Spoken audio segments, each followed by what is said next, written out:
யாழ் மாவட்ட நாடாளுமன்ற உறுப்பினர் பாராளுமன்ற குழுக்களின் பிரதி தலைவரான முருகேசு சந்திரகுமார் அவர்கள் எங்களுடைய கலையகத்துக்கு வருகை தந்திருக்கிறார். அவரை அன்போடு வரவேற்கிறோம். வணக்கம் திரு சந்திரகுமார். வணக்கம். நாடாளுமன்றத்தின் குழுக்களின் பிரதி தலைவர் நீங்கள், மிகப்பெரிய ஒரு பதவி அது. சபாநாயகர் பிரதி சபாநாயகரோடு இணைந்து பணியாற்ற வேண்டிய ஒரு பதவி. இலங்கையின் அதி உச்ச ஜனநாயக விழுமியங்களை பாதுகாக்கின்ற அந்த நாடாளுமன்றத்தினிடையே தலைமை பொறுப்புகளில் ஒன்று என்று கூட சொல்லலாம்.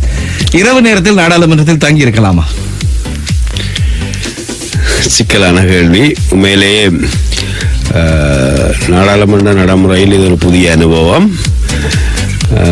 கடந்த வாரம் அந்த நிகழ்வு நடந்து இருக்கின்றது. அது கிட்டத்தட்ட 40 பாராளுமன்றத்துக்கு அதிகமான பாராளுமன்ற உறுப்பினர்கள் தங்கி இருக்க ஒரு அழுத்தத்தை கொடுத்தபடியால் அவர்களை பலாத்காரமாக வெளியேற்றுவது என்பது ஒரு கடினமான பணி. எத்தனை பேர் இருந்தால் வெளியேற்ற முடியும்? அப்படி ஒரு நடைமுறை இல்லை. பாராளுமன்றத்தில் தங்க முடியாது என்பது நடைமுறை. ஆனால் அன்று இருந்த ஒரு பதட்டமான சூழலில் நெருக்கடியை ஒன்றை தவிர்ப்பதற்கான ஒரு தந்திரோபாயமான முடிவைத்தான் சபாநாயகர் அவர்கள் எடுத்திருப்பார் என்று நான் நம்புகின்றேன். ஆகவே அவர்கள் அன்று தங்கியிருந்தார்கள். அடுத்த நாள் காலையில் பாராளுமன்றம் கூடிய போது அவர்கள் பாராளுமன்ற நிகழ்வுகளில் கலந்து கொண்டார்கள். இப்போதும் பல முறைப்பாடுகள் வைக்கப்படுகின்றது. மதுபானங்கள் உள்ளுக்குள் அருந்தப்படும். இது தொடர்பான நான் நினைக்கின்றேன் எதிர்வரும் நாட்களில் இது தொடர்பான விசாரணைகளை சபாநாயகர் அவர்கள் மேற்கொள்வார் என்று நான் நம்புகின்றேன். ஆக இது ஒரு ஜனநாயகத்துக்கு முரணான ஒரு விடயமாக, அல்லது பாராளுமன்றத்தினுடைய தாற்பயங்களை, பாராளுமன்றத்தின் சம்பிரதாயத்துக்கு ஒரு புதிய சவால் விடுகின்ற ஒரு புதிய விடயமாகத்தான் நான் பார்க்கின்றேன். பாராளுமன்ற கூட்டத்தொடர்கள் நள்ளிரவு வரை நடந்த வரலாறுகளும் இருக்கிறது. ஆமாம். ஆனாலும் உறுப்பினர்கள் தங்கி இரவை இல்லை பாராளுமன்றம் எப்படியும் நள்ளிரவு என்றும் 10 மணிக்கு பின்பாவது அது கலைந்து விடும் நிகழ்வு. ஆனாலும் பாராளுமன்ற உறுப்பினர்கள் நள்ளிரவு பொழுதிலே பாராளுமன்றத்தில் தங்கியிருக்கின்ற பொழுது அவர்களுக்கான உணவு மற்றும் தேநீர் போன்ற பானங்கள், இந்த விடயங்கள் பாராளுமன்ற உணவகத்தினால் வழங்கப்பட வேண்டும் என்பது விதியாக அது ஏற்றுக்கொள்ள முடியாட்டிலும் சபாநாயகருக்கு சில விசேட முடிவெடுக்கும் அதிகாரங்களின் அடிப்படையில் அன்று தங்கியிருந்தவர்களுக்கு இரவு உணவு வழங்கப்பட்டது உண்மை. பாராளுமன்றத்தை நிர்வகிக்கும் பொறுப்பும் பாராளுமன்றத்தில் சுயமாக முடிவெடுக்கும் அதிகாரமும் சபாநாயகருக்கு இருக்கின்றது. அந்த அடிப்படையில் அவர் தனது விசேட அதிகாரத்தை பயன்படுத்தி பாராளுமன்ற உறுப்பினர்களின் பாதுகாப்பு, அவர்களின் நடவடிக்கைகளுக்கு உத்தரவாதம் அளிக்க வேண்டும் என்ற ஒரு சம்பிரதாயத்தின் அடிப்படையில் அந்த முடிவை அன்று எடுத்திருக்கின்றார் என்று நான் நம்புகின்றேன். சரி, பாராளுமன்றத்தினுடைய முக்கியத்துவம், பாராளுமன்றத்தினுடைய சம்பிரதாயங்கள் காக்கப்பட வேண்டியது அவசியம். அதனை காக்க வேண்டிய கடமைகளில் ஒரு பகுதி உங்களுக்கும் இருக்கிறது என்பது உங்களுடைய பதவி வாயிலாக நாங்கள் அறிந்து கொண்ட விடயமாக இருக்கிறது. இந்த உங்களுடைய கட்சி அரசியல், அதே போல நீங்கள் சார்ந்திருக்கக்கூடிய மக்களுடைய பிரச்சனைகள், இவை பற்றி பேசுவதற்கு முன்னதாக பாராளுமன்ற கூட்டத்தொடர்களை நடத்துகின்ற பொழுது, அந்த ஆசனத்திலே அமர்ந்திருந்து அந்த பாராளுமன்றத்தை வழி நடத்துகின்ற பொழுது ஏற்படக்கூடிய சிக்கல்கள், சிலர் சொல் பேச்சு கேட்பது கிடையாது, சிலர் நேரம் முடிந்தாலும் பேசிக் கொண்டிருப்பார்கள். இவர்களை இந்த மாதிரியான சந்தர்ப்பங்களில் நாங்களும் கீழே இருந்து பேசலாமே என்கிற ஒரு எண்ணம் வருவது கிடையாதா?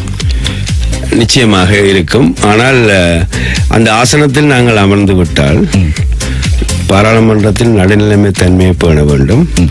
முக்கியமாக பாராளுமன்றத்தின் நிலையியல் சட்டத்துக்கு மீறி யாராவது எந்த உறுப்பினராக இருந்தாலும் அவர்கள் நிலையியல் சட்டத்தை மீறி நடக்காததை கண்காணிக்க வேண்டியதும், அப்படி மீறும் போது அவர்களது பேச்சுக்களை நிறுத்த வேண்டிய அதிகாரமும் அந்த ஆசனத்துக்கு இருக்கின்றது. எந்த மாதிரியான சந்தர்ப்பங்களில் ஒரு நாடாளுமன்ற உறுப்பினரை பாராளுமன்றத்திலிருந்து பலவந்தமாக வெளியேற்றலாம்? பாராளுமன்ற நிலையியல் சட்டத்தை மீறி, பாராளுமன்ற சம்பிரதாய ஒழுங்கு விதிகளை மீறி சர்ச்சைகளை ஏற்படுத்தக்கூடிய விதத்தில் ஒரு பாராளுமன்ற உறுப்பினர் செயல்படுவாரானால் பாராளுமன்றத்தின் சாஜனர் தாம்ஸுக்கு ஆசனத்தில் இருக்கும் நாங்கள் உத்தரவுகளை பிறப்பித்து அவரை வெளியேற்ற முடியும். பாராளுமன்றத்திலே அந்த ஆசனத்திலே அமர்ந்திருக்கின்ற பொழுது நீங்கள் எடுத்த மிக கஷ்டமான முடிவு, அல்லது நீங்கள் அந்த மிகவும் கஷ்டப்பட்ட நாள், அல்லது இந்த வழி நடாத்துவது, இந்த பாராளுமன்றத்தை கொண்டு நடாத்துவதற்கு சிரமப்பட்ட நாள் என்று ஏதாவது ஒன்று இருக்கிறதா? நிறைய சந்தர்ப்பங்கள் ஏற்பட்டிருக்கின்றது. விவாதங்களின் போது இருதரப்பும் ஆளுந்தரப்பும் எதிர்த்தரப்பும் கடினமான வார்த்தைகளை வாத பிரதிவாதங்களை பிரயோகித்து ஒரு உறுப்பினரை பேச விடாது தடுத்து பல சந்தர்ப்பங்களில் ஏற்பட்டிருக்கின்றன. பல சந்தர்ப்பங்களில் நாங்கள் பாராளுமன்றத்தை தற்காலிகமாக இடைநிறுத்த வேண்டிய சந்தர்ப்பங்கள் ஏற்பட்டிருக்கின்றது. இருந்தாலும் நான் நினைக்கிறேன் இந்த 2010 இன்று வரை எனது பாராளுமன்ற அனுபவத்தில் பாராளுமன்றத்தின் சபாநாயகர் பிரதி சபாநாயகர் எனது பொறுப்பு நாங்கள் எல்லா கட்சி சார்ந்த உறுப்பினர்களின் நன்மதிப்பை பெற்றிருக்கின்றோம். அதாவது நாங்கள் எந்த சார்பு தன்மையமற்ற நடுநிலைத்தன்மையாக இருந்திருக்கின்றோம். அதனால் தான் என்னவோ நான் நம்புகின்றேன் இந்த ஜனவரி 8க்கு பிறகு ஏற்பட்ட ஆட்சி மாற்றத்துக்கு பிறகும் கடந்த ஆட்சி காலத்தில் இருந்த சபாநாயகர் பிரதி சபாநாயகர் எனது பதவி நிலை இந்த 3 பதவிகள் மாத்திரம்தான் அவ்வாறே மாற்றப்படாமல் தொடர்ந்தும் இருப்பது நாங்கள் கடைபிடித்து வந்த அந்த நடுநிலைமை தன்மை என்று நான் கருதுகின்றேன். அந்த கருத்து 2 தரப்பிலும் எங்களுக்கு சொல்லப்பட்டும் இருக்கின்றது. சபாநாயகரை மாற்றுவதோ பிரதி சபாநாயகரை மாற்றுவதோ அல்லது குழுக்களின் பிரதி தலைவரை மாற்றுவதாகவோ இருந்தால் பாராளுமன்றத்தில் சில சந்தர்ப்பங்களில் ஏகமனதாக ஏற்றுக்கொள்ளாவிட்டால் வாக்கெடுப்புக்கு செல்ல வேண்டும். அவ்வாறு வாக்கெடுப்புக்கு செல்லும் பட்சத்தில் புதியவர்களை கொண்டு வருவதில் இப்போதைய பாராளுமன்றத்திலே நடைமுறை சிக்கல்கள் காணப்படுகிறது தானே?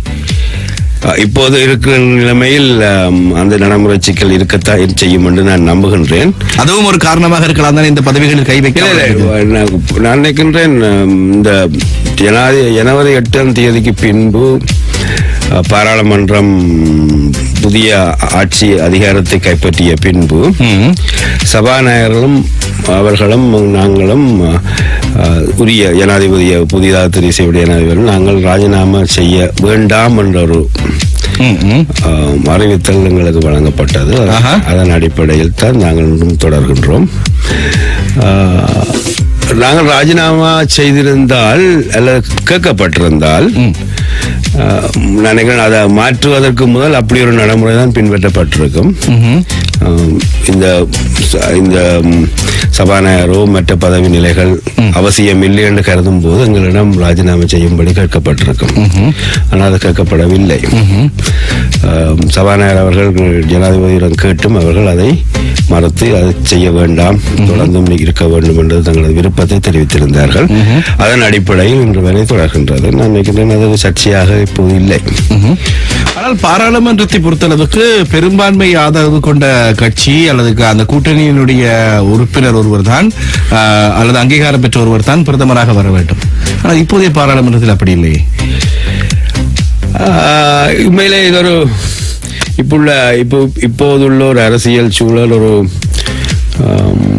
யாரும் புரிந்து கொள்ள முடியாத ஒரு விசித்திரமான ஒரு ஆட்சி அதிகார நிலைமைதான் இலங்கையிலே காணப்படுகின்றது. ஒரு சிறுபான்மை பலமுள்ள ஒரு ஆட்சி இந்த நாட்டை ஆளுகின்றது. எதிர்த்தரப்பு பலமாக இருக்கின்றது. ஒரு அரசாங்கத்தை அமைப்பதற்கு உரிய எல்லா பாராளுமன்ற உறுப்பினர்களின் பலம் எதிர்த்தரப்பிடம் தான் இருக்கிறது. குறிப்பாக ஐக்கிய மக்கள் சுதந்திர கூட்டமைப்பிடம் தான் இருக்கின்றது.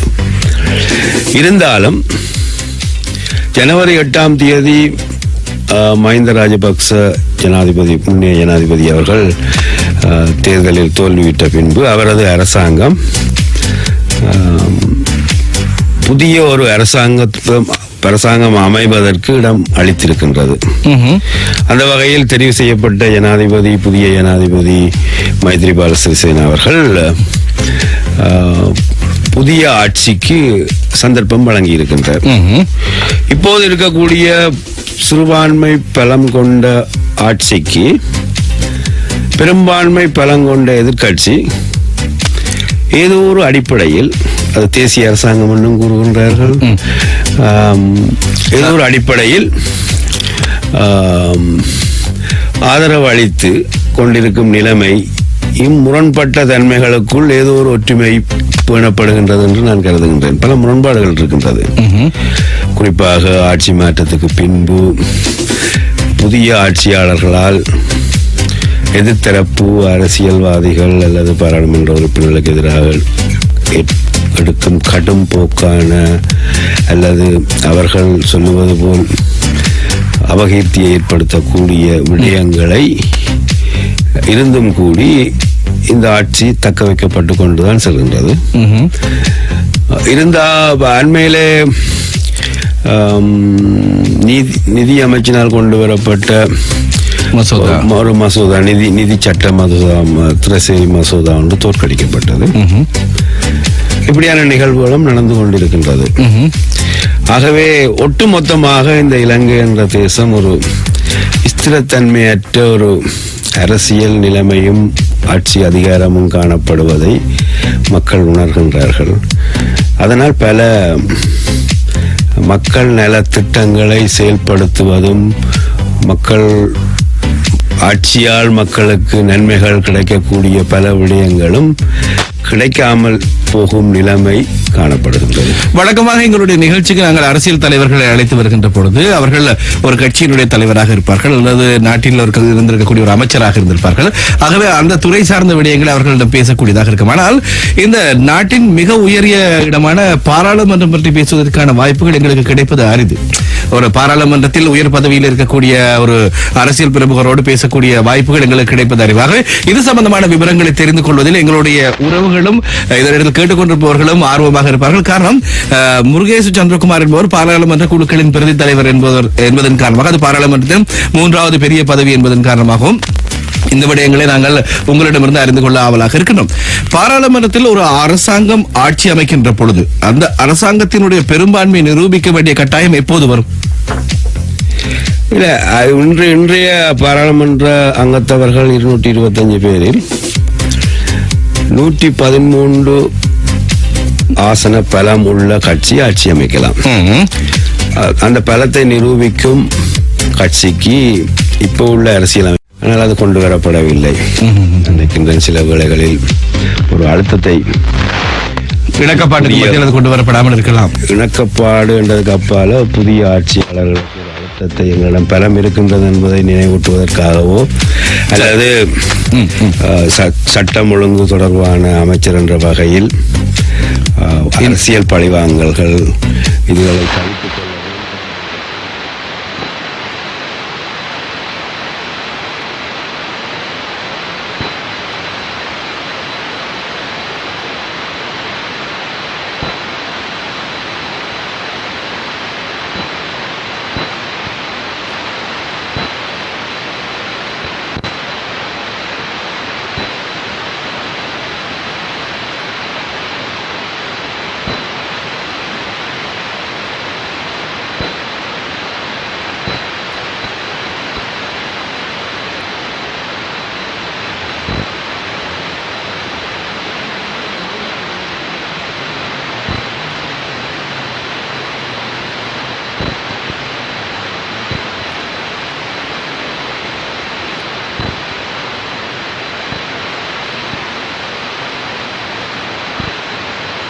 திருத்த சட்டம் பாராளுமன்றத்தில் விவாதத்துக்கு எடுத்து வரப்படுகின்றது. 28ஆம் தேதி வாக்கெடுப்புக்கு விடப்படலாம். அதில் சில சர்ச்சைகள் வருமா வராதா என்பதை நாங்கள் அனுமானிக்க முடியாத அரசியல் சூழல் தான்.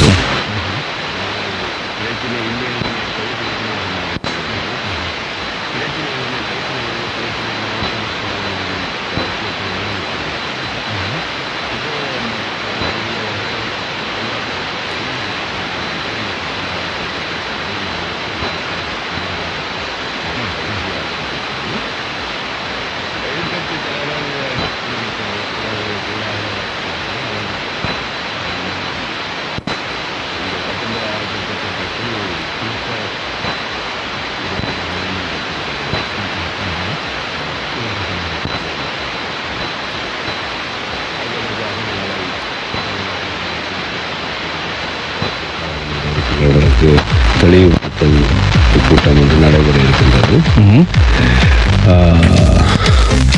இந்த திருத்த சட்டங்களை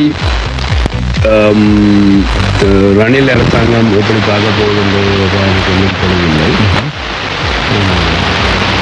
அதை அவர்கள் ரணில் அரசாங்கம் அதை திருப்திகரமாக அதை ஏற்றுக்கொண்டால் சர்ச்சை இல்லாமல் அந்த பிரேரணை அந்த அரசியலமைப்பு மாற்றப்படும் என்று நான் நம்புகின்றேன்.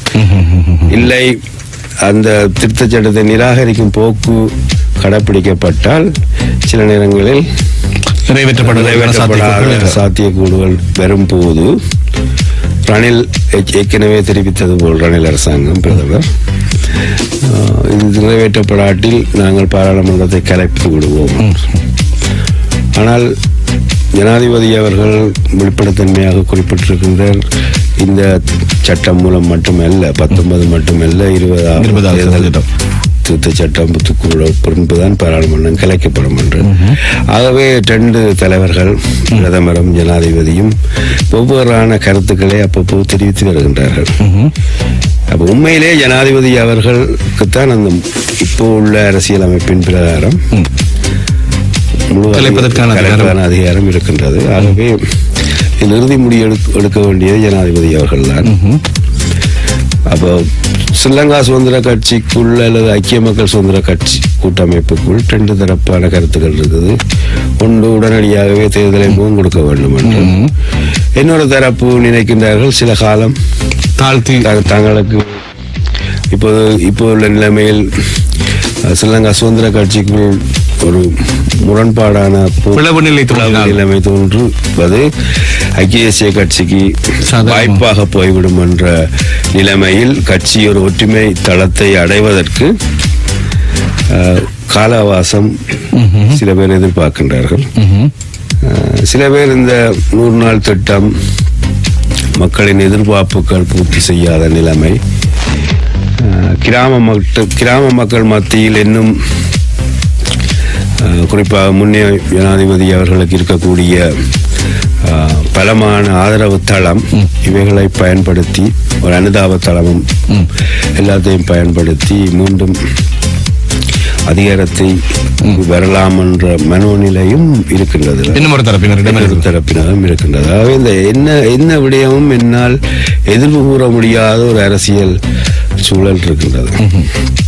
இவ்வளவு காலம் இருந்ததை விட இப்போது இருக்கக்கூடிய அரசியல் களம் எதிர்ப்பு கூறுகளை முன்வைக்க முடியாத நிலையில் காணப்படுது. பாராளுமன்றத்தில் இது சம்பந்தப்பட்ட இன்னும் ஒரே ஒரு கேள்வி உங்களிடம் கேட்கணும். உறுப்பினர்கள் விவாதங்களில் கருத்து தெரிவிப்பதற்கான சந்தர்ப்பங்கள் வழங்கப்படுவது அனைவருக்கும் அறிந்த விஷயம். அதாவது பேசுவதற்கான சந்தர்ப்பம் அவர்களுக்கு வழங்கப்படுவதுண்டு. அந்த சந்தர்ப்பத்தை ஆளும் தரப்பு உறுப்பினர்களுக்கு யார் வழங்குவது, எதிர்த்தரப்பு உறுப்பினர்களுக்கு யார் வழங்குவது, எவ்வாறு அதற்கான நேரங்கள் ஒதுக்கப்படுகிறது, பிரிக்கப்படுகின்றன? ஆளுந்தரப்புக்கு ஆளுந்தரப்பின் பிரதம கொறடா அவர்கள் ஆளுந்தரப்புக்கு உறுப்பினர்களுக்கு அமைச்சர்களாக இருந்தாலும் பாராளுமன்ற உறுப்பினர்களுக்கு நேரங்களை ஒதுக்கி அவர்களது கையெழுத்துடன் எங்களுக்கு அனுப்பி வைப்பார்கள். பேசுகின்றவர்கள் கையெழுத்து போட்டு அனுப்ப வேண்டும். இல்லை, பேசுபவர்கள் அல்ல, ஒதுக்கப்பட்ட நேரம். இப்ப குறிப்பா ஆளுந்தரப்புக்கு 50% நேரம் ஒதுக்கப்பட்டால் 50% நேரம் ஒதுக்கப்பட்டால் அந்த 50% நேரத்துக்குள் யார் பேச போறார் என்ற பட்டியலை ஆளும் கட்சியின் பிரதம கொறடா கையெழுத்திட்டு எங்களுக்கு அனுப்புவார். அதுபோல் எதிர்கட்சி பிரதம கொறடா, எதிர்த்தரப்பு பிரதம கொறடா தங்கள் தரப்பில் இருக்கக்கூடிய பிரதான கட்சிகள் ஏனைய கட்சிகளுக்குரிய நேரங்களை ஒதுக்கி அவர்களுக்கு யார் என்னென்ன பேர் உள்ளவர்கள் பேசுகிறார்கள். எங்களுக்கு அதிகாரம் இருக்கின்றது. சில நேரங்களில் நாங்கள் குறிப்பிட்ட நேரத்துக்கு விவாதத்தை ஆரம்பிக்காத சூழலும் பெறலாம். வாத பிரதிவாதங்கள், குறிப்பாக கேள்வி பதில் ஒவ்வொரு நாள் அமர்விலும் 1 மணித்தியாலம் இருக்கின்றது. சில நேரங்களில் அது அந்த நேரம் கூடுதலாக தாண்டியும் போனால் நாங்கள் அந்த உறுப்பினர்களின் நிமிடங்களை, அவர்களுக்கு ஒதுக்கப்பட்ட நிமிடங்களை குறைக்கும் அதிகாரம் எங்களிடம் இருக்கு. அதை நாங்கள் அட்ஜஸ்ட் பண்ணி கொள்வோம். எதிர்த்தரப்பு பிரதம கொறடா என்று சொல்கின்ற பொழுது இப்ப பாராளுமன்றத்தில் எதிர்த்தரப்பில பல கட்சிகள் உட்கார்ந்து இருக்கக்கூடிய வாய்ப்பு இருக்கிறது. அப்படியே அந்த பிரதான எதிர்கட்சியை தவிர்த்து ஏனைய கட்சிகளுக்கு எவ்வாறு நேரம் ஒதுக்கப்படுகிறது? அது அந்தந்த கட்சிகளின் பாராளுமன்ற உறுப்பினர்களின் பலத்தை பொறுத்தது. இப்போது குறிப்பாக எதிர்த்தரப்புக்கு 200 நிமிடங்கள் என்று சொன்னால் அந்த 200 நிமிடங்களில் எதிர்ப்பில் இருக்கக்கூடிய பாராளுமன்ற உறுப்பினர்கள் எண்ணிக்கையின் அடிப்படையில் பிரிக்கப்படும். அவர்களுக்கு ஒதுக்கப்படும். இப்போது உள்ள பாராளுமன்றத்தில் பெரிய நெருக்கடியான நிலைமை இருக்கின்றது. ஏனென்றால் எதிர்த்தரப்பில் பல கட்சிகள் கிட்டத்தட்ட 160 பாராளுமன்ற உறுப்பினர்கள் இருக்கின்றார்கள். அப்ப அவர்களுக்கு ஒதுக்கப்படும் 160 நிமிடங்கள் என்றால் இப்போது நேரங்கள் எல்லாம் குறைக்கப்படும் நிலைமை இருக்கின்றது. முன்பு ஆளுந்தரப்பாக இருந்தவர்கள் இப்போது முந்தைய ஆளுந்தரப்பில் இருந்தவர்கள் ஒரு விவாதத்தில் 20 நிமிடம் பேசினார்கள் என்றால் இப்போது அவர்களுக்கு 10 நிமிடங்கள் தான் கிடைக்கின்றது. இந்த நெருக்கடியான நிலைமை இருக்கு. ஆனால் இப்போது ஆளுந்தரப்புக்கு எண்ணிக்கைகள் குறைவாக இருப்பதால், பாராளுமன்ற உறுப்பினர்கள் எண்ணிக்கைகள் குறைவாக இருப்பதால் அவர்கள் சில பேர் 40 நிமிடங்கள் எல்லாம் பேசுகின்றார்கள். நீண்ட உரையாற்றுவதற்குரிய வாய்ப்புகளை பெறுகின்றார்கள். இதுவும் ஒரு பிரச்சனை. அதால இது ஒரு முரண்பாடான நிலை. இது ஒரு முரண்பாடான நிலைமை. அது இதனால் பல கட்சி தலைவர்கள் கூட்டத்தில், சபாநாயகர் தலைமையில் நடைபெறும் கட்சி தலைவர்கள் கூட்டத்தில் எதிர்த்தரப்பு தங்களுக்கு அதிகமான விகித நேரங்களை ஒதுக்கி, எங்களுக்கு 60% மேற்பட்ட நேரம் ஒதுக்கப்பட வேண்டும் என்ற கோரிக்கைகளை வைத்திருக்கின்றார்கள். இதான் இப்போதைய நடைமுறை.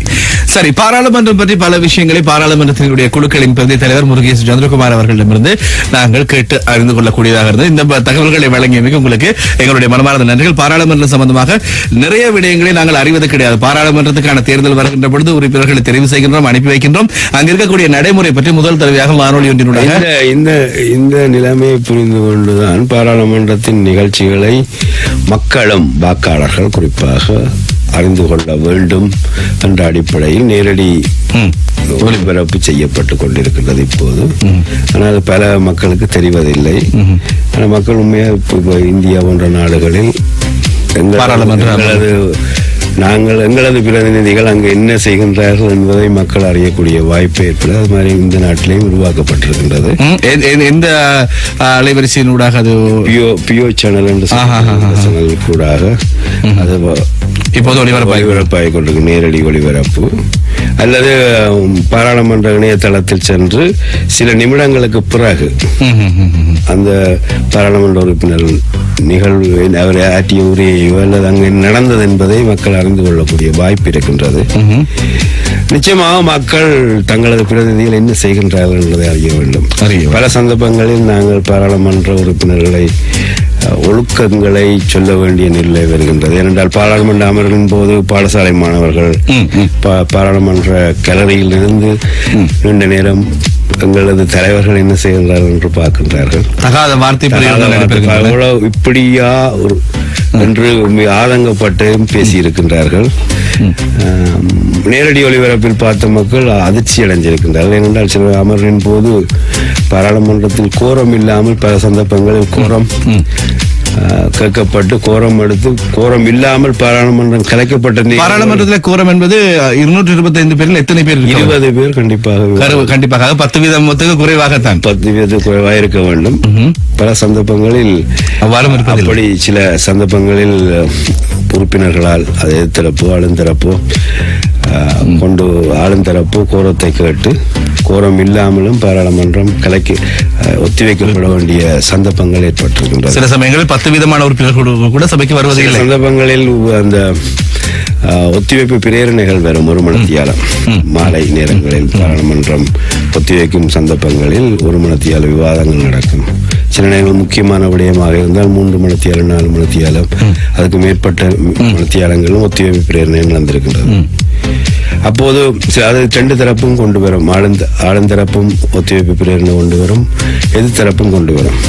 அப்ப எதிர்த்தரப்புக்கு சில வேளைகளில் ஆளுந்தரப்பு கொண்டு வந்த ஒத்திவைப்பு பிரேரணை தங்களை தாக்குகிறார்கள் என்று தெரிஞ்சால் அந்த சந்தர்ப்பத்தில் பாராளுமன்றத்தில் 20க்கு குறைவான உறுப்பினர்கள் இருக்கும் போது அல்லது தங்கள தரப்பில் உறுப்பினர்களை வெளியேற்றி விட்டு கோரம் கூப்பிட்டு கேட்டு அந்த விவாதம் தொடர்ந்து நடக்காமல் அடுத்த சந்தர்ப்பங்கள் பல இருக்கின்றன. 2 தரப்பும் எதிர்த்தரப்பும் இப்படியான அந்த பாராளுமன்ற நிலையியல் சட்டத்தை பயன்படுத்த. ஆனால் நாங்கள் முக்கியமான விடயம் என்றால் பாராளுமன்றம் ஒரு நாளைக்கு கூடினால் பல லட்சங்கள் செலவு செய்யப்படுகின்றது. அதாவது மக்களுடைய வரிப்பணம் இதை மக்களுடைய வரைபடத்தை பிரயோசனமாக பயன்படுத்த வேண்டிய பொறுப்பு பாராளுமன்ற உறுப்பினர்களுக்கும் கட்சி தலைமைகளுக்கும் இருக்கின்றது. சரி, நேரத்தை சரிபார்ப்போம். தொடர்ந்து நாங்கள் அரசியல் பேசுவோம். 8:37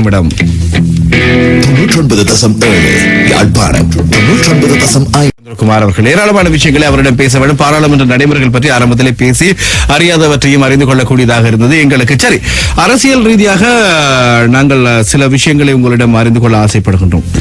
இந்த 19வது திருத்தச் சட்டம் மூலம் பாராளுமன்றத்தில் திங்கட்கிழமை விவாதத்துக்கு எடுத்துக் கொள்ளப்படுகிறது. ஒரு பாராளுமன்ற உறுப்பினராக நீங்கள் இதற்கு ஆதரவு வழங்குவீர்களா? உண்மையிலேயே 19வது திருத்தச் சட்டம் நாட்டுக்கு நன்மை வைக்கக்கூடிய பல விஷயங்கள் இருக்கின்றது. 18வது திருத்தச் சட்டத்துக்கு கூடாக பறிக்கப்பட்டவை 19 கூடாக திருப்பி நாட்டுக்கு கிடைக்கின்றது. குறிப்பாக இந்த ஆணைக்குழுக்கள், சுயாதீனமாக இயங்கக்கூடிய ஆணைக்குழுக்கள் இந்த நாட்டின் ஜனநாயகத்தின் அடித்தளத்துக்கு முக்கியமானது. இவை இல்லாத சூழலில் பல ஜனநாயகத்துக்கு எதிராக சவால் விடும் பல விடயங்கள் நடந்தேறி இருக்கின்றது. ஆகவே 19வது திருத்தச் சட்டம் எல்லா தரப்பாலையும், அதாவது இன்று நாட்டில் இருக்கக்கூடிய எல்லா அரசியல் தலைமைகளும் அந்த 19வது திருத்தச் சட்டம் இன்றைய இலங்கைக்கு அவசியம் என்பதை உணர்ந்திருக்கின்றன.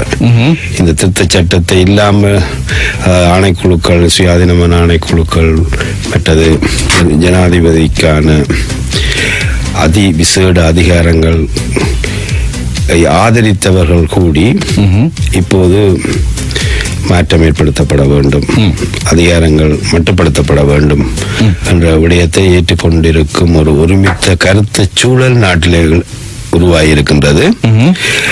ஆகவே அந்த அடிப்படையில் அந்த அடிப்படைகள் ஏற்றுக்கொள்ளப்பட்டிருக்கின்றன. அதில் சில முரண்பட்ட கருத்துக்கள் இருக்கின்றது. என்னை பொறுத்தவரையில் எல்லோரும் ஒருமித்த கருத்துடன் இந்த அடிப்படைகளை ஏற்றுக்கொண்டிருக்கும் இந்த நிலைமையில் உடனடியாக இந்த சூழலை பயன்படுத்தி இதை நிறைவேற்றி இந்த அரசியலமைப்பை மாற்ற வேண்டும் என்பதை நான் ஆதரிக்கின்றேன். எங்களது கட்சியும் ஆதரிக்கின்றது.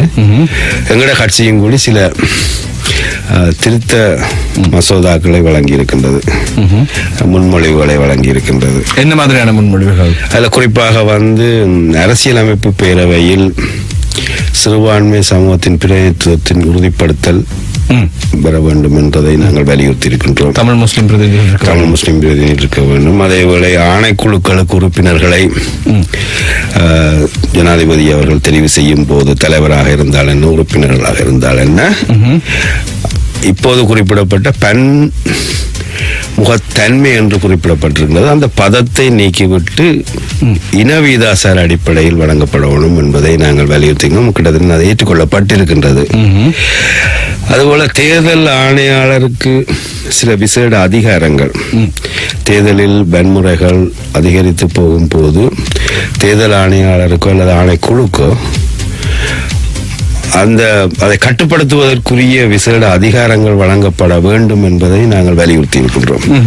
என்றால் சில இடங்களில் நாங்கள் கடந்த காலங்களில் பார்த்திருக்கின்றோம், தேர்தல் ஆணையாளர் தவறென்று கருதுவதை கூடி நடைமுறைப்படுத்த முடியாத, அவருக்கு அதிகாரங்கள் இல்லாத சூழல்களை அவதானித்திருக்கின்றோம். ஆகவே அதை சுயாதீனமாக தேர்தல் ஆணையாளர் சுயாதீனமாக ஒரு நிலைமைகளை கட்டுப்படுத்தி நியாயமான சுதந்திரமான தேர்தலை உறுதிப்படுத்தி பொறுப்பை அவரிடம் வழங்க வேண்டும். அந்த விடயம் இலங்கைக்கு மிக முக்கியமானது. அந்த விஷயங்களை நாங்கள் வலியுறுத்துகின்றோம். மற்றது ஜனாதிபதி உயர் நீதிமன்ற மேன்முறையீட்டு நீதிமன்ற நீதிபதிகளை நியமிக்கும் போது குறைந்தபட்சம் தமிழ் முஸ்லிம் பிரதிநிதித்துவத்தை உறுதிப்படுத்தும் வகையில் அந்த நியமனங்கள் அமைய வேண்டும் என்பதையும் நாங்கள் வலியுறுத்தி இருக்கின்றோம். அது மட்டுமல்ல, 10 ஆணைக்குழுக்கள் இந்த திருத்தச் சட்டத்துக்கு பின்பு அமைக்கப்பட இருக்கின்றது. அதில் விசேடமாக நாங்கள் இன்னும் ஒன்று இன மற்றும் சமய நல்லிணக்கத்துக்கான ஒரு ஆணைக்குழு ஒன்றை அமைக்க வேண்டும் என்பதையும் நாங்கள் வலியுறுத்துகின்றோம். இது போன்ற முன்மொழிவுகளை நாங்கள் வைத்திருக்கின்றோம். ஒரு கட்சியாக நான் நம்புகின்றேன் சிலது ஏற்றுக்கொள்ளப்பட்டிருக்கின்றது. நாளை அதன் இறுதி முடிவு எங்களுக்கு தெரியும். ஏற்றுக்கொள்ளாட்டிலும் நாங்கள் பாராளுமன்றத்தில் எங்களது கட்சியின் செயலாளர் நாயகம் பாராளுமன்ற உறுப்பினர் முன்னாள் அமைச்சர் டாக்டர் சிவானந்த அவர்கள் பாராளுமன்றம் குழுநிலையாக கூடும்போது இந்த அமெண்ட்மெண்ட்ஸ்களை சேர்த்து கொள்ளும்போது கட்சி முன்மொழிகளையும் அதில் முன்வைப்பார். ஏற்றுக்கொள்ளாவிட்டாலும் அவர் அதை அவையின் கவனத்துக்கு கொண்டு வருவார்.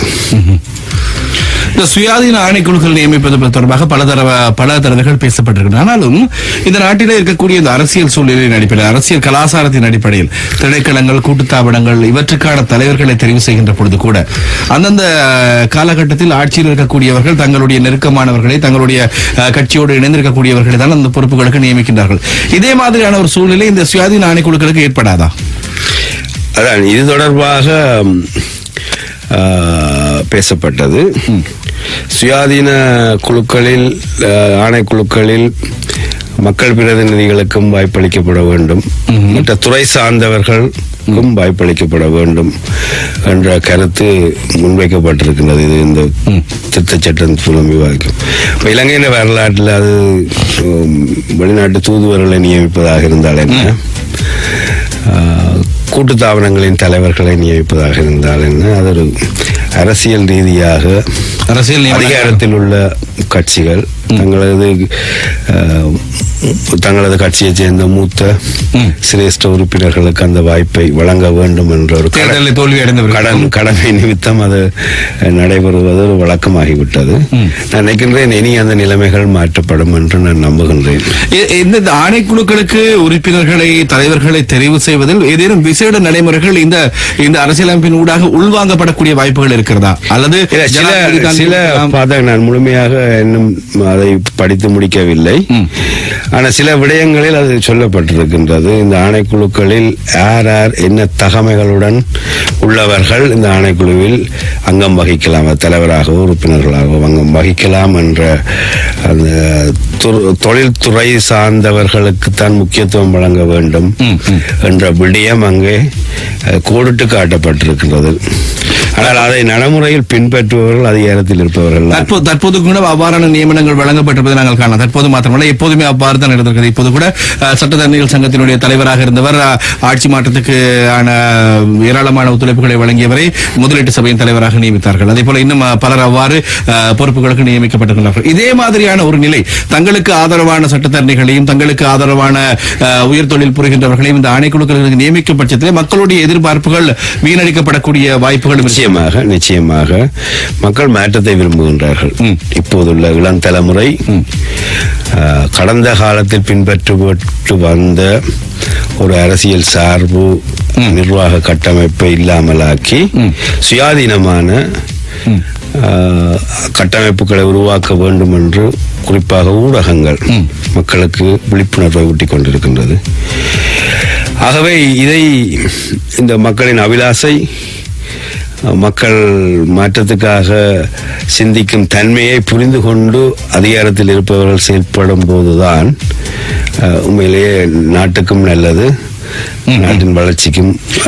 அண்மையில் கூட மக்கள் வங்கியின் ஆளுநருக்கு எதிராக நியமிக்கப்பட்ட அந்த விசாரணை குழு சம்பந்தமாக சர்ச்சைகள் எழுந்திருந்தன. அவர்கள் ஐக்கிய தேசிய கட்சிக்கு சார்பான சட்டத்தரணிகளாக இருப்பதாக குற்றச்சாட்டுகள் முன்வைக்கப்பட்டன. அது ஏதோ ஒரு விதத்தில் அதற்கான வழங்கப்பட்ட முடிவும் கூட அதனை உறுதிப்படுத்துவது போல் அமைந்ததாக திரும்பவும் விமர்சனங்கள் முன்வைக்கப்பட்டது. இந்த நிலை தொடராமல் பார்த்துக் கொள்ள வேண்டியது பாராளுமன்ற உறுப்பினர்களுடைய கடமையாக அமையப் போகிறது இந்த விவாதங்களின் போது. நிச்சயமாக இந்த விடயம் நீங்க மத்திய வங்கி ஆளுநர் நியமனம் தொடர்பாகவும் அவரால் உருவாக்கப்பட்டதாக கூறப்படும் ஊழல்கள் தொடர்பாக பாராளுமன்றத்தில் மிகப்பெரிய விவாதங்கள் நடைபெற்றது. அப்போது நாட்டின் பிரதமர் அவர்கள் அதற்கு பதிலளிக்கும் போது தெரிவித்திருந்தார், நாங்கள் சுயாதீனமான ஒரு விசாரணையை ஆரம்பிக்கின்றோம் என்று. அப்போது எதிர்த்தரப்பால் இது சுயாதீனமாக இருக்க முடியாது, நீங்க குறிப்பிட்டது போல் சட்டத்தரணிகள் உங்களுக்கு சார்பானவர்களை நீங்க நியமிச்சிருக்கீங்க, முடிவும் கிட்டத்தட்ட எதிர்ப்பு குறிப்பிட்டது போல்தான் அமைந்திருக்கின்றது. அவர் குற்றவாளி அல்ல என்று தீர்ப்பு வழங்கப்பட்டிருக்கின்றது. நேரடியாக தொடர்பு அந்த நம்பகத்தன்மை கேள்விக்குறியாகி இருக்கின்றது. இப்போது புதிய ஆட்சியிலும் கூடி, புதிய மாற்றத்துக்கான நல்ல ஆட்சியிலும் கூடி மக்களுக்கு உரிய நம்பகத்தன்மை குறைவடைந்தது. இதை மக்கள் மத்தியில் இந்த விடயங்களை சொல்லி மக்களை விழிப்படைய செய்ய வேண்டிய பொறுப்பு ஊடகங்களுக்கு இருக்கின்றது, அரசியல்வாதிகளுக்கு. ஆகவே சுயாதீன ஆணைக்குழுக்கள் என்கிற பெயரில் தங்களுடைய நண்பர்களுக்கும் நெருக்கமானவர்களுக்கும் பதவிகள் வழங்குவதற்காக அந்த ஆணைக்குழுக்கள் பயன்படுத்தப்படக்கூடாது என்பதில் மக்கள் தெளிவாக இருக்க வேண்டும் என்பதுதான் நாங்கள் விடுக்கக்கூடிய கோரிக்கையாக அமைந்திருக்கிறது. அதே போல நாடாளுமன்றத்தில் நிதி சட்டம் மூலம் ஒன்று தோல்வி அடைந்தால் அந்த அரசாங்கம் பலமடைந்ததாக ஆகிவிடுமா? உண்மையிலே சில முக்கியமான சட்ட மூலங்கள் தோல்வி அடைந்தால் சில நாடுகளில், ஜனநாயகத்தை உச்சமாக பேணும் நாடுகளில் ஆட்சி விலகிக் கொள்ளும். சரி, அது மாதிரி நாங்கள் பேசாமல் சில இடங்களில் ரயில் விபத்துகள் நடக்கின்ற போது கூட ரயில்வே துறை அமைச்சர்கள் பதவி விலகல் சம்பவங்கள் நடைபெற்றிருக்கின்றன.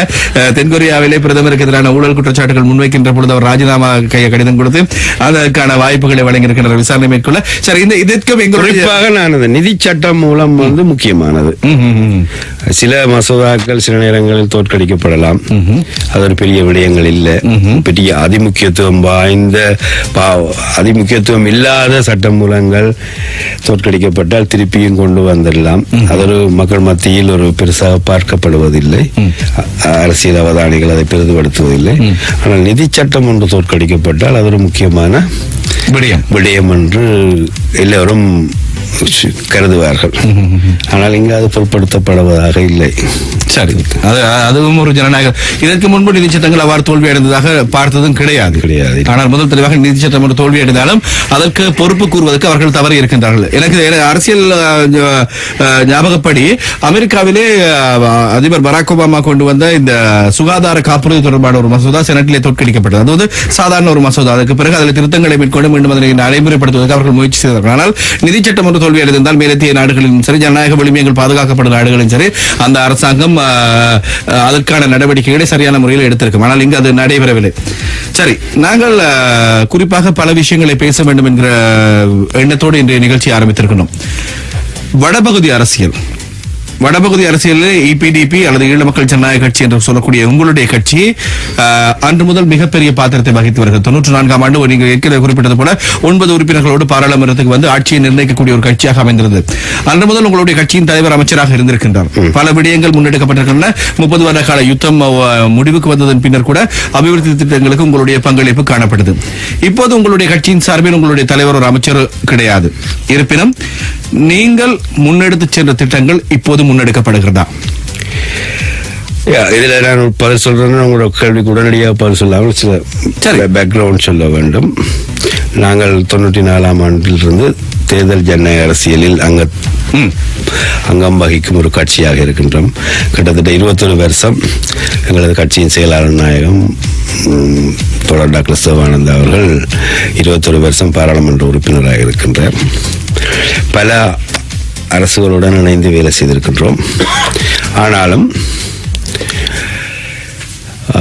எங்களை பொறுத்தவரையில் எங்களது தேசம், குறிப்பாக தமிழ் மக்கள் செறிந்து வாழும் பிரதேசம் வடக்கு கிழக்கில் யுத்தத்தால் பாதிக்கப்பட்ட மக்கள், மிகவும் அழிவுகளை சந்தித்த மக்கள், அவர்களது வாழ்க்கையை கட்டி அமைப்பது, அதனுடன் கூடிய நடைமுறை சார்ந்த அரசியல் தீர்வு திட்டங்களை, அரசியல் தீர்வுகளை, மக்களுக்கு உரிமைகளை பெற்றுக் கொடுக்கக்கூடிய அரசியல் மிகவும் நுட்பமான ஒரு அரசியல் அணுகுமுறையை கடைபிடித்து வந்திருக்கின்றோம்.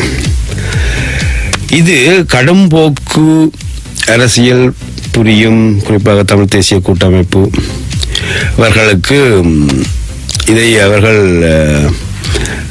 சேறு பூசினார்கள். இது எங்களது அணுகுமுறை ஒரு சரணாகதி அரசியல் என்று விமர்சனம் செய்தார்கள். ஆனால் நாங்கள் நடைமுறை சார்ந்த ஒரு அரசியல் தீர்வை பெற வேண்டிய அன்று நாங்கள் கிட்டத்தட்ட 25 வருடங்களுக்கு முன்பு வலியுறுத்தியதைத்தான் இன்று தமிழ் தேசிய கூட்டமைப்பு அந்த நிலைமைக்குத்தான் வந்து அந்த வலியுறுத்தலை தான் இருக்கும். குறிப்பாக 13+ என்ற விஷயத்தை தமிழ் தேசிய கூட்டமைப்பு அண்மையில மோடி இந்திய பிரதமர் வந்த போதும் அதைத்தான் கேட்டிருக்கின்றார்கள். ஆகவே வரலாறு, நீண்டகால வரலாறு, பல துன்பங்களையும் அழிவுகளையும் தமிழ் சமூகத்துக்கு ஏற்படுத்தின வரலாறு இன்றைக்கு கடைசியில் அதே புள்ளியில் தான் வந்து நிற்கின்றது, ஆரம்பித்த புள்ளியில் தான் வந்து நிற்கின்றது.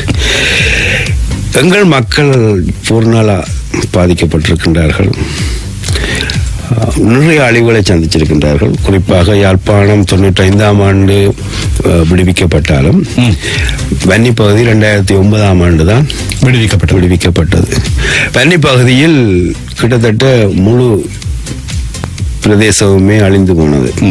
கிட்டத்தட்ட ஒரு சைவர் நிலையில் இருந்துதான் அங்கு அபிவிருத்தி பணிகள் மேற்கொள்ளப்பட்டது. வாழ்வாதாரம், மக்களுடைய உள்கட்டுமான அபிவிருத்தி, மக்களின் அடிப்படை தேவைகள், கல்வி, சுகாதாரம், விவசாயம் போன்ற எல்லா துறைகளும் கட்டியமைக்கப்பட்டது. இன்று ஓரளவுக்கு நிம்மதியாக வாழும் ஒரு சூழல் உருவாக்கப்பட்டிருக்கின்றது. இது எங்களது அரசியல் அணுகுமுறைகளுக்கூடாகத்தான் குறுகிய காலத்துக்குள் விரைவான வளர்ச்சியை ஏற்படுத்த முடிந்திருக்கின்றது. தமிழ் தரப்பாக ஈழமக்கள் ஜனநாயக கட்சி இந்த பாத்திரத்தை வகிக்காமல் இருந்திருந்தால், அல்லது ஈழமக்கள் ஜனநாயக கட்சி தமிழ் தேசிய கூட்டமைப்பு அல்லது தமிழ் தேசிய உணர்வு என்ற போர்வையில் ஒரு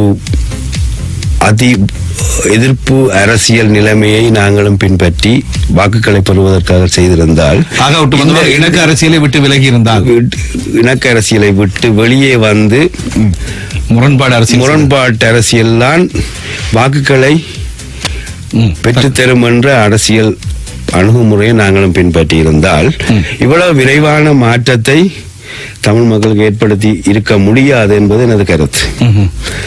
ஆகவே நீங்கள் குறிப்பிடுவது போல அவர்களிடமிருந்து நாங்கள் வேறுபடுவது இந்த விடயத்தில் தான். ஆகவே அபிவிருத்தியில் என்ற யுத்தத்தால பாதிக்கப்பட்ட எங்களது தேசம் அபிவிருத்தியில் இருந்து விலகி நின்றால் நாங்கள் ஏனைய மக்களின் அடைந்த வளர்ச்சி போல் எங்களை மக்களை வளர்ச்சி போக்கு கொண்டு வர முடியாது. இது எங்களது மிகப்பெரிய தலைமுறை இடைவெளியை அல்லது ஒரு கற்கால மக்கள் போன்ற ஒரு வாழ்நிலையைத்தான் நாங்கள் பெற்றிருப்போம். அது எங்களது சமூகத்தின் நீண்ட காலத்துக்கு மிகப்பெரிய பாதிப்பை ஏற்படுத்தும். ஆகவே நாங்கள் இவர்களிடமிருந்து விலகி சிந்தித்தோம். அந்த விலகி சிந்தித்த தன்மை மாற்றத்தை அங்கு ஏற்படுத்தி இருக்கின்றது.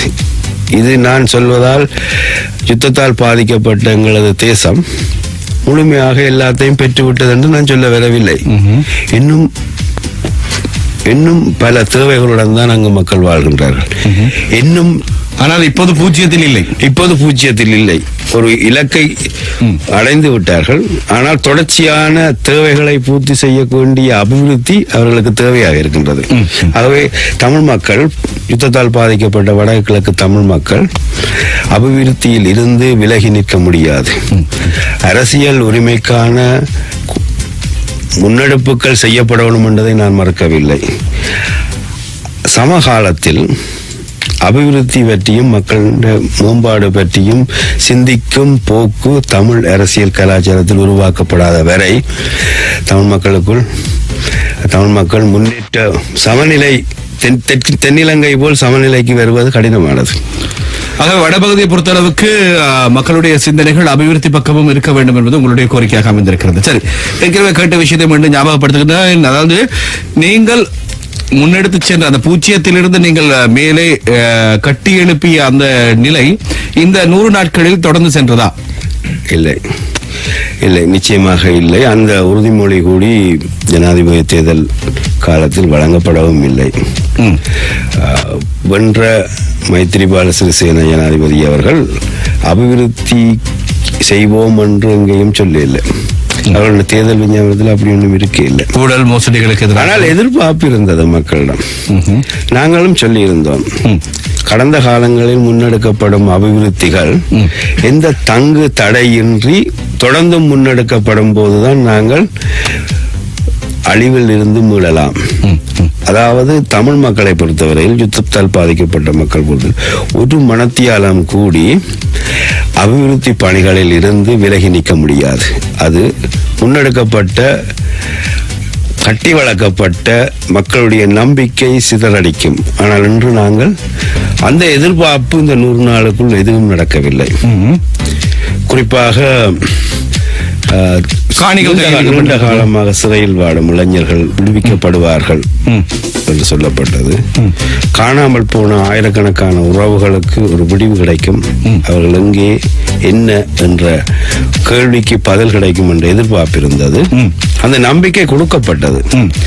குறிப்பாக டிசம்பர் 29 தமிழ் தேசிய கூட்டமைப்பு மாற்றத்தை ஏற்படுத்துவதற்கூடாக தமிழ் மக்களுக்கு இப்படியான நல்ல நன்மைகள் கிடைக்கும் என்று சொல்லி தமிழ் மக்களை வாக்களிக்க சொல்லி கேட்டவர்கள் தமிழ் தேசிய கூட்டம். அவர்கள் சொல்லாமல் இருந்திருந்தால் மக்கள் வாக்களிக்க சென்றார்கள் என்றது வேற. ஒரு அரசியல் தலைமை, மக்களின் பெரும்பான்மை பலத்தை பெற்ற அரசியல் தலைமை சொல்லுவது என்பது, மக்கள் சொல்லாமல் போனாலும் அந்த பொறுப்பு அவர்களுக்கு இருக்கும், அந்த பொறுப்பு கூறல் இருக்க வேண்டும் என்பதற்காகத்தான் இதை குறிப்பிடுகின்றேன். மாற்றத்தை மக்கள் விரும்பினார்கள் என்பதும் உண்மைதான். இவர்கள் சொல்லாமலே அவர்கள் போனார்கள் என்பதும் உண்மைதான். மக்கள் அரசியல் கட்சியாக தலைமை பொறுப்பில் இருப்பவர், வடமாகாண நிர்வாகத்தை தங்களது கட்டுப்பாட்டுகள் வைத்திருப்பவர்கள், வடகிழக்கிலே அதிகரித்த பாராளுமன்ற பிரதிநிதித்துவத்தை வைத்திருக்கும் ஒரு முக்கியமான தமிழ் தரப்பு கட்சி இதெல்லாம் அடையலாம் என்ற நம்பிக்கையை தமிழ் மக்கள்